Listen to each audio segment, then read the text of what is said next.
to keep our communities, families, and children safe. They are the true heroes among us, and we are very grateful for their hard work and sacrifices each day. This summer, Washington, D.C. will host one of the most significant, if not the most significant, national celebrations in a generation. On July 4th, 2026, our nation marks its 250th year of independence. This city, Washington, D.C., is going to be the center of this historic celebration. The Great American State Fair, the Freedom 250 Grand Prix, the July 4th Spirit of Independence Festival, and countless other events hosted by federal and local entities. Thanks to the vision of President Trump, millions of Americans will converge on this city to celebrate the country's founding and dream about its future. And thanks to the vision of President Trump, millions of Americans will get to enjoy this celebration in a historically safe city.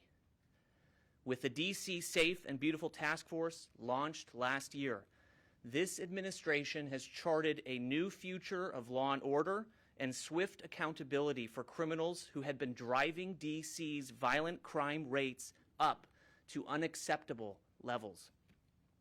In just 281 days, D.C. Safe and Beautiful Task Force partners have made nearly 13,000 arrests, seized 1,418 illegal firearms from the streets of D.C., apprehended 32 murder suspects, found 23 missing children, among other shocking results for public safety in this city.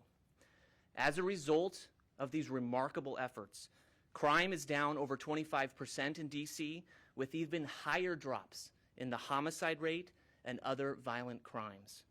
The criminals who had viewed D.C. as their playground are being taken off the streets, prosecuted, and imprisoned.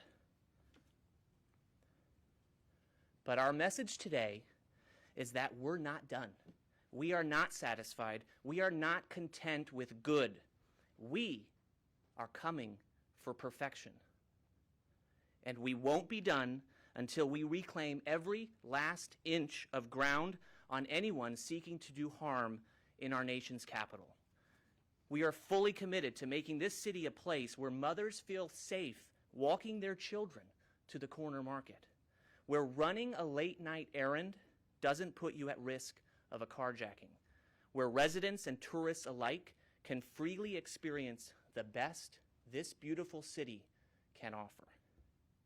Accordingly, this summer, starting now, the D.C. Safe and Beautiful Task Force is going even deeper, even further, to surge even more federal law enforcement resources to this district to drive down crime in D.C.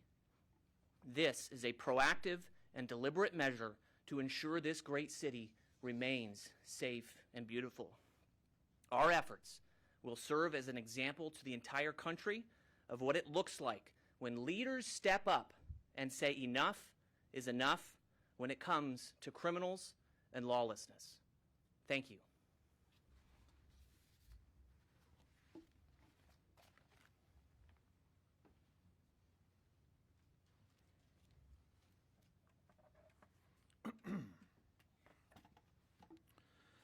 Thank you, Assistant Attorney General McDonald.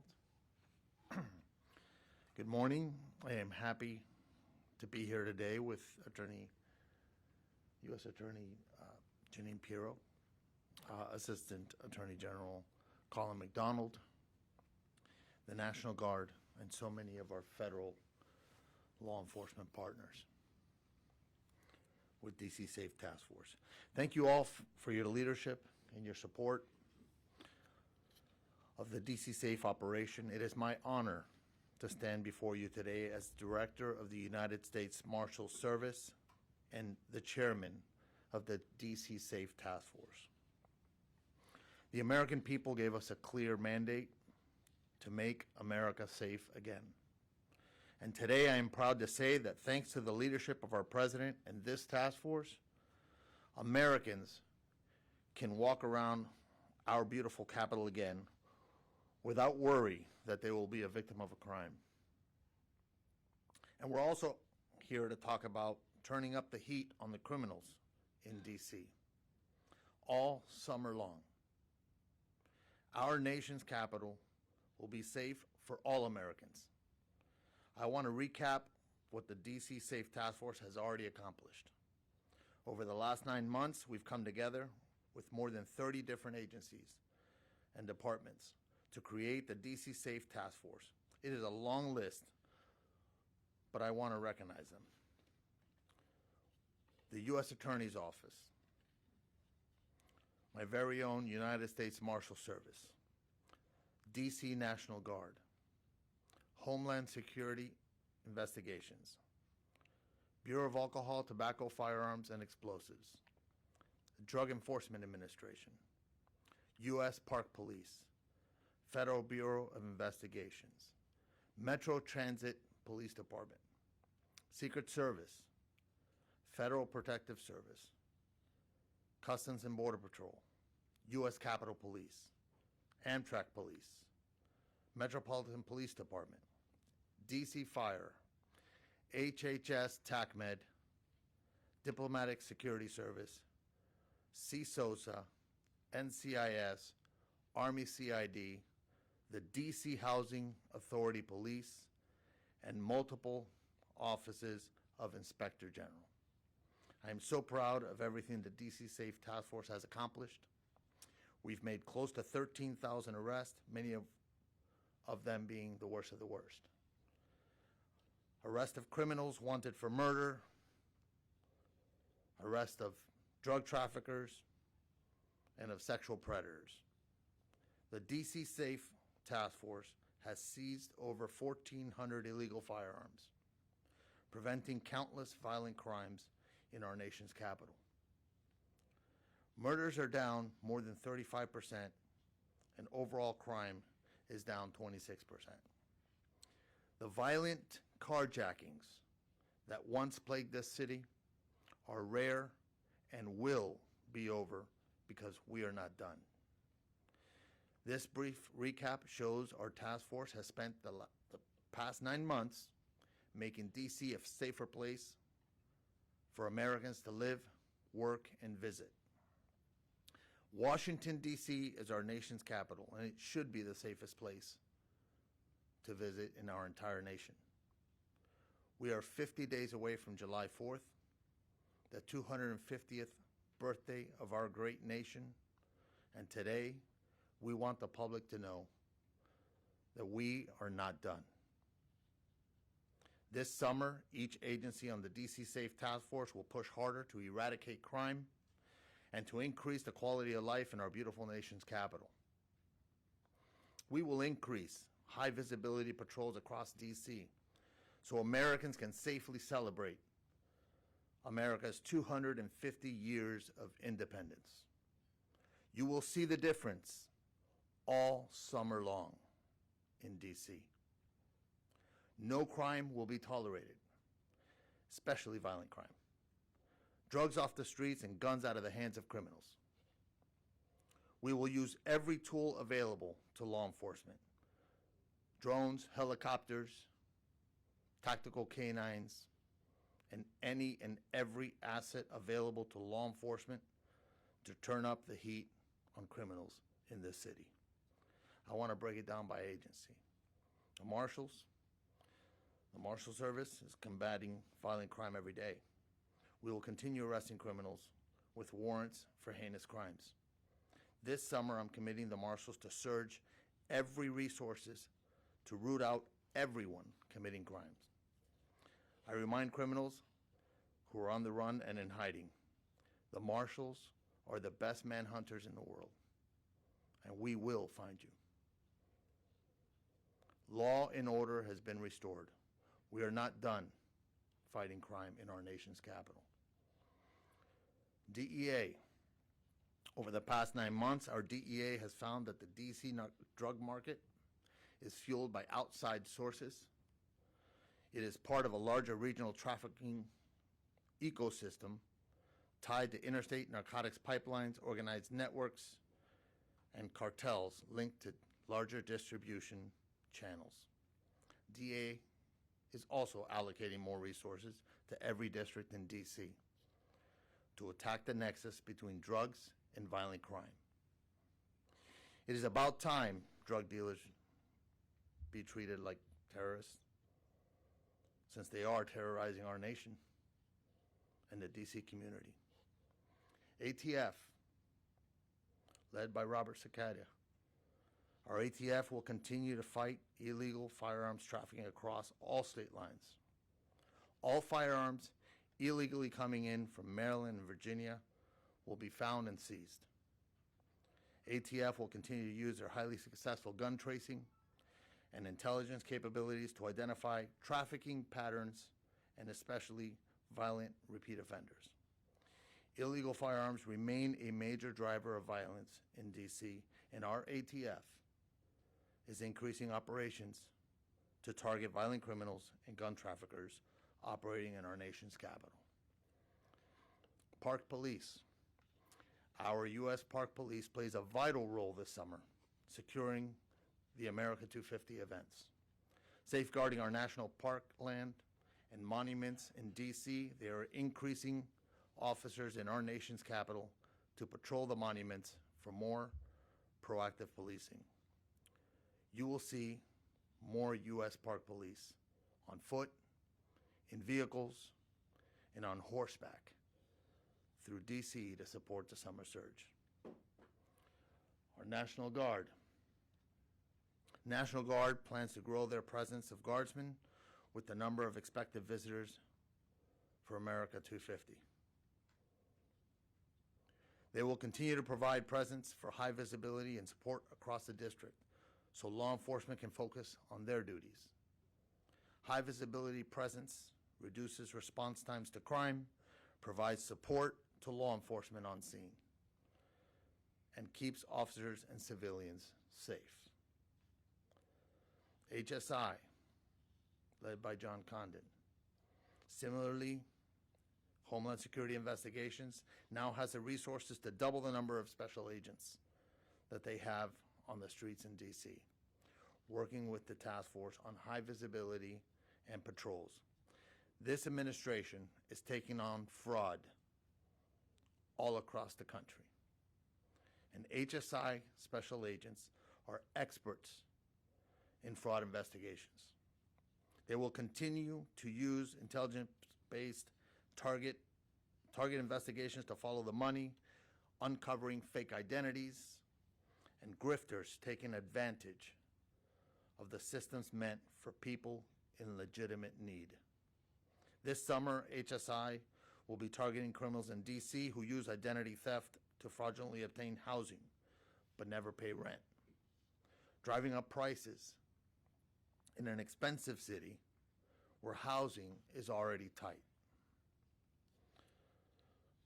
CSOSA, being led by Marcus Hodges. We are thrilled to have CSOSA as part of our task force.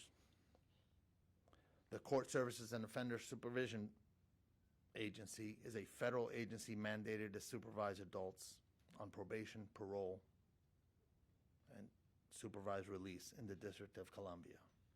CSOSA will continue leading the way with community supervision for D.C., residents on parole and probation.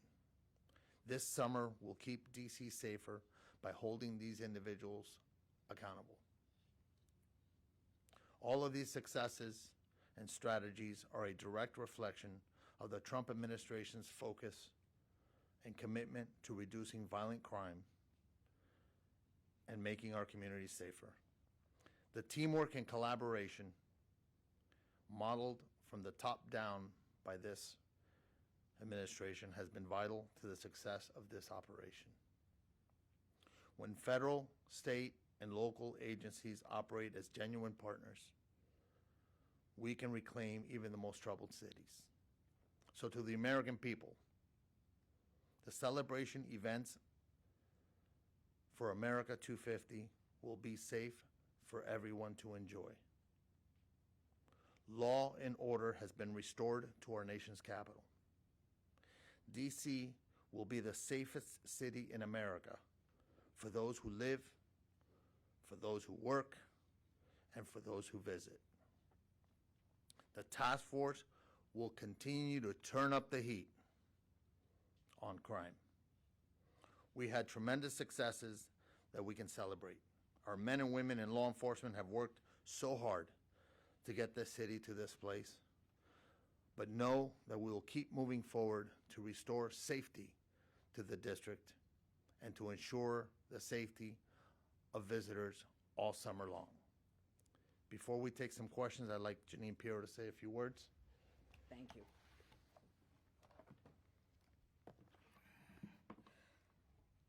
Good morning, everyone, and thank you, gentlemen. I first want to thank our federal and local law enforcement partners who worked tirelessly over the last year to make our nation's capital safe. However, today we announce a new summer surge with increased law enforcement visibility and expanded coordinated operations ahead of America 250. Since the launch of the coordinated operations on August 7th of 2025, this engagement has become one of, if not the largest, modern joint law enforcement collaboration in history. The results have been undeniable.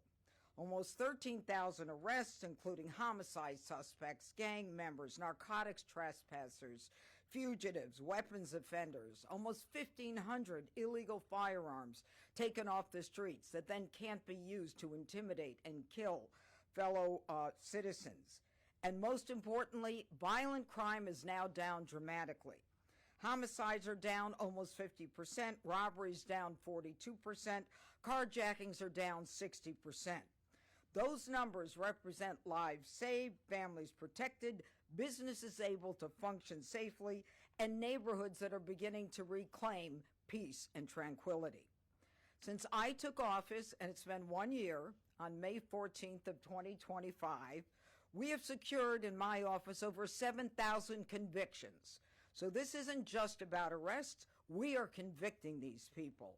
Almost 80 homicide convictions, almost 1,000 illegal firearm convictions, over 900 narcotics offense convictions, 460 violent crime convictions, 43 carjacking convictions, and over 125 robbery convictions. And as the United States Attorney, I will continue to use all of my powers to make sure that we use every tool available in our arsenal to make the arrests that are being conducted by these agencies stick and to get convictions. However, there is one area in Washington, D.C. that has seen more than its share of one problem: teen takeovers. These takeovers have terrorized our neighborhoods. They have shut down businesses, and they have wasted hard-earned tax dollars of law-abiding residents who just want to live and work in peace. Those takeovers in places like the Navy Yard and NOMA often lead to disorderly conduct, assaults, robberies, and fights. Mayor Muriel Bowser has repeatedly requested curfew zones and emergency measures, while the D.C. Council refuses to deal with the problem. And I'm going to say that again. Where the D.C. Council that passes the laws refuses to deal with the problem. And their lack of action creates an extremely dangerous situation for the people of the district and even the teens themselves.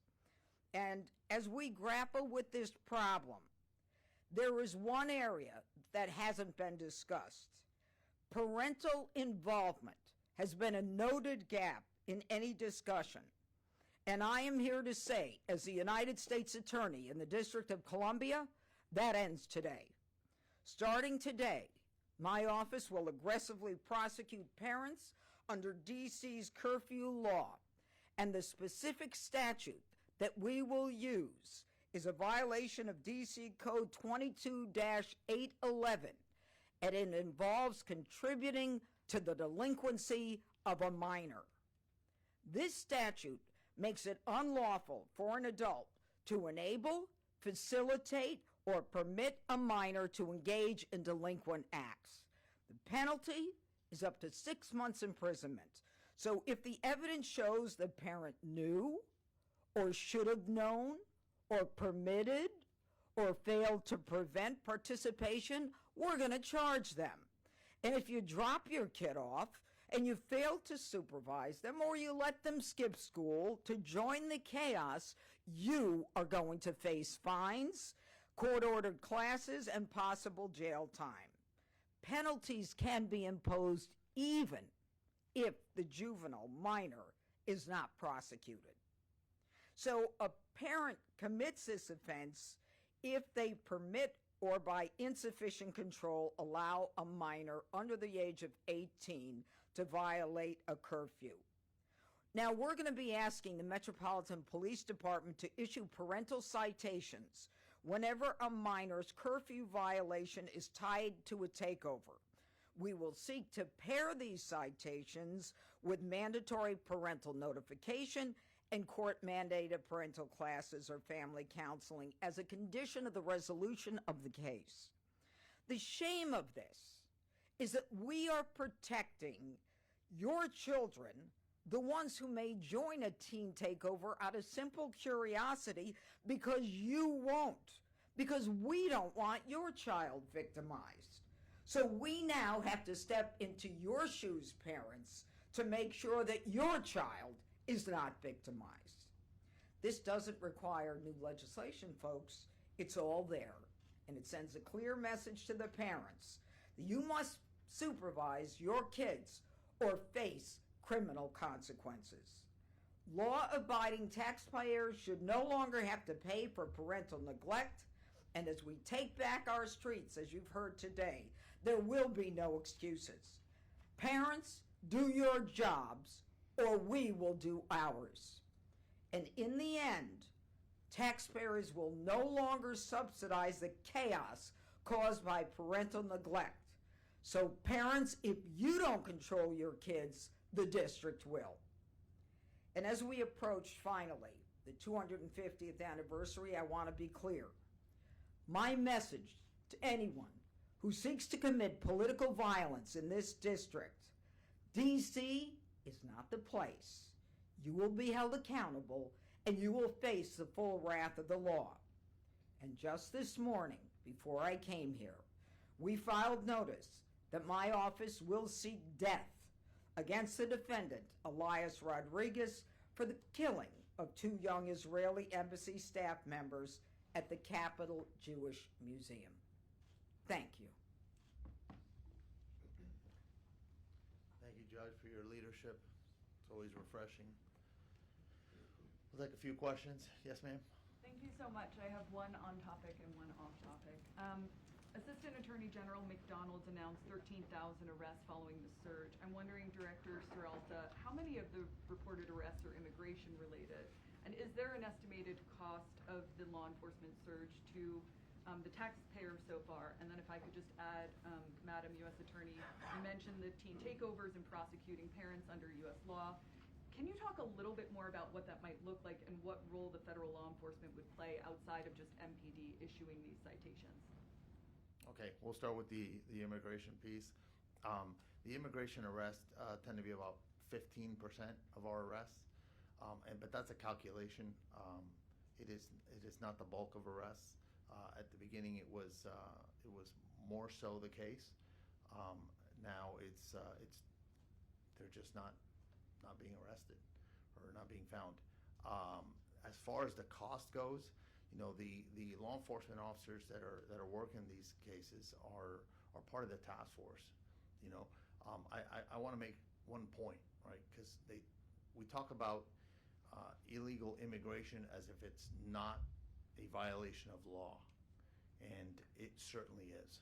So the task force is enforcing all laws, every single one of them, and you will see a lot more of that this summer.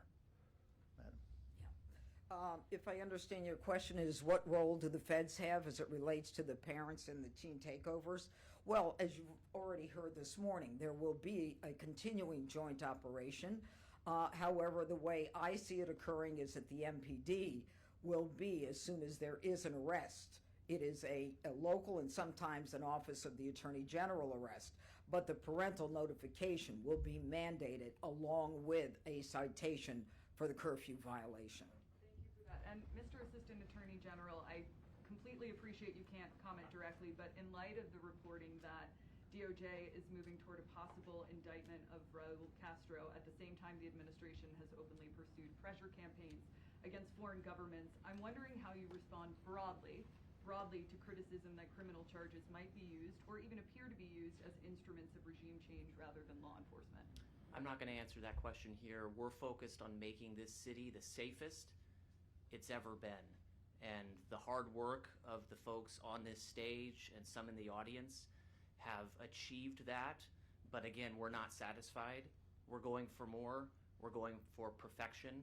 And we look forward to grand celebrations in this city this summer. Yeah, we're going to keep it on topic, so yes, ma'am. Madam, for you, you talk about going harsher penalties for the parents. What about for the teens that are arrested? I know in the past you talked about maybe charging them maybe as adults. Is there any more follow-up on the strict ramifications for them when they do gather and do find themselves unlawful? Well, the law is clear. I mean, I can only prosecute teens under Title 16 if they commit 4 categories of, and that is if they're 16 and 17, if they commit 4 categories of crime, basically murder, sexual assault, robbery, and burglary, and armed offenses related to those. So a teen takeover would be the kind of scenario that is handled by, or a violation of curfew is handled by the local attorney general. That does not preclude me for bringing charges against the parents. Is there a challenge with some of the judges to Thank follow you. through with those? I'd like to pick somebody else. And let's try to get other topics, otherwise we're going to just talk about teen takeovers. Yes, ma'am. I do have a question on teen takeovers, but I also have a question about gun laws, if I may. I'll start with the gun laws. I understand that the Department of Justice sued the city over unconstitutional firearm bans, and I know for a fact that several residents in DC feel like they don't have a lot of options to protect themselves or their property. Are there any updates you can share with that case? Do you want to, no, I was going to say that's not a task force case, so we don't. Or a message maybe to DC residents who feel like they don't have a lot of options when it comes to local No, laws? not really.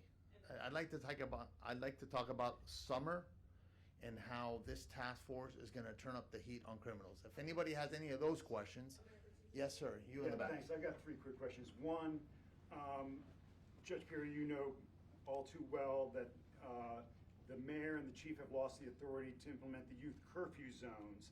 So when you speak about a curfew now, you're speaking about the curfew that is in effect at midnight. I'm wondering, one, will the federal government implement its own similar curfew zones for groups of youths that has been used? 2, will we actually see an increase in troops or manpower on the streets? And then 3, I'm wondering why MPD and the mayor's office wasn't consulted about this beforehand, why they're not here, why there was no coordination locally. Thank you. Sure. You want to answer? I'll answer 2 and 3. As it relates to the curfew, right now, as I indicated, the mayor has been very forceful in trying to get the DC Council to give her the ability to do more than just an emergency curfew. She is looking to be able to create curfews in addition to 12 or midnight or 11 o'clock at night, so that we can focus on these teen takeovers, especially the ones that are created as a result of or publicized as a result of social media. But the DC Council is not only punting, they're just refusing to deal with it. And that's a real problem. Can Congress do more? Congress can always do more. Well, so will you seek to have your own federal curfew? Yeah, no, I understand. Let me answer questions 2 and 3, and then we're probably going to call it. The National Guards, okay, were asked. I sent a request for an additional 1,500 National Guardsmen. It'll bring the total of 5,000. I don't recall now your third question. I'm just wondering why DC wasn't consulted on this in advance of this Well, announcement. this is the president's task force. Let me be clear. This is the president's task force. Okay, and we're here to stamp out crime. They were invited, and to be quite frank with you, there's a lot of folks that are not behind us that are in this task force, and they're members of this task force, strong members of this task force. The Memphis Police Department, with many of our other partners, are sitting at the Capitol Peacemakers Memorial. So it's a 6-hour memorial. You can't leave in the middle of it. So I can tell you this because I know I was supposed to be there, but I took this press conference instead. Ma'am, I know you were waiting, so I'm going to take your question Thank you so much. as the last question. Two quick questions. One is, a lot of these teens live in Maryland. Do you have jurisdiction to charge Maryland parents? How would that work? I'm only able to charge parents if they commit a crime in my jurisdiction. Okay, so it's if they. And second, you've talked publicly, U.S. Attorney, about your staffing levels and how you've lost a lot of staffing. All right. Do I'm you trying not to take this over in terms of the teen thing. Do you feel you have the staffing to handle an increase of what could be an increase? Am I down in staff? Absolutely, and everybody here knows it. Okay, but are we willing to take charge and do what we have to and work day and night and work weekends? We do that. Yeah, and I'm just going to add to that. This administration has been very supportive of all law enforcement components, and there's going to be more hiring. Hannah, you're going to be the last one because I just saw you. Thank you. This is a question for. Don't tell me. Don't tell me. If it's for Jeanine Pirro, I'm turning this off right now. It's for both of you. It's for both of you. You mentioned that you've had trouble working with the DC Council to implement some of your priorities. What steps are you taking now to work with them or to influence policy that might help with the crime problem in DC? Okay, so from a law enforcement standpoint, we're trying to review or get the authorities to review some of their policies. But that is a long process. That is something that a chief needs to be in place for. There's got to be a number of policy meetings just to strengthen the